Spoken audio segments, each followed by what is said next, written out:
নিজেদের গড়ের মাঠে ৫-০ গোলে জম্বিয়ার বিপক্ষে জিতার পর কান্নায় ভেঙে পড়লেন লিওনেল মেসি।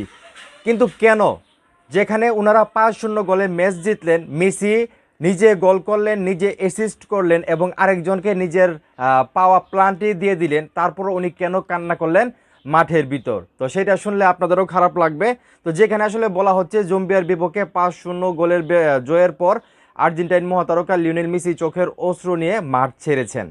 গড়ের দর্শকদের সামনে দেশের মাটিতে এটাই হতে পারে মেসির শেষ ম্যাচ।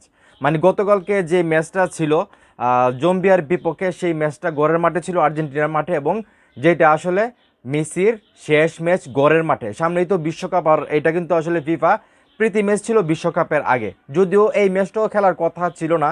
এর আগে কিন্তু মেসি লাস্ট ম্যাচ খেলে ফেলেছিল, কিন্তু এখন ভাগ্যক্রমে উনি আবারও একটা সুযোগ পেয়েছেন জম্বিয়ার বিপক্ষে, মানে গড়ের মাঠে ম্যাচটা পড়াই উনি আবারও নিজের দেশের হয়ে নিজের দেশের মাটিতে ম্যাচটা খেলতে পারছেন।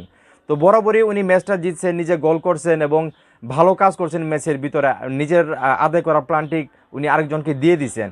তো সেইখান থেকে কিন্তু উনি খুশি হওয়ার কথা, কিন্তু উনি নিজের ঘরের মাটিতে আসলে শেষ ম্যাচটা খেলে ফেলছেন, উনি বুঝতে পারতেছেন, এবং সেই জন্য কিন্তু ম্যাচ জিতার পরেও উনি কান্না করে মানে মাঠ ছাড়ছেন, এবং সেটা দেখে কিন্তু দর্শকরাও আসলে কান্না করে দিচ্ছে, কারণ দর্শকরাও তো বুঝতে পারতেছে যে লিওনেল মেসি হয়তো আর কোনো দিন দেশের মাটিতে উনি কোনো ফিফার কোনো ম্যাচ খেলবে না।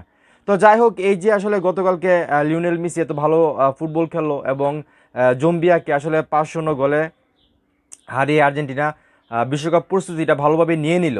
তো আর্জেন্টিনার যারা ভক্ত আছেন, লিওনেল মেসির যারা ভক্ত আছেন, এই যে এত বড় একটা জয়, এটা দেখার পর আপনাদের কাছে কীরকম লাগতেছে? এবং লিওনেল মেসি যে শেষ ম্যাচটা আসলে গড় মাটিতে খেলে ফেললো, উনি যে কান্না করে মাঠ ছাড়লো, এই বিষয়টা দেখার পর আপনাদের কতটা কষ্ট হইতেছে, বিশেষ করে লিওনেল মেসিকে যারা ভালোবাসেন, সেটা অবশ্যই কমেন্ট করে জানাবেন। ভিডিওটা ভালো লাগলে অবশ্যই শেয়ার করবেন।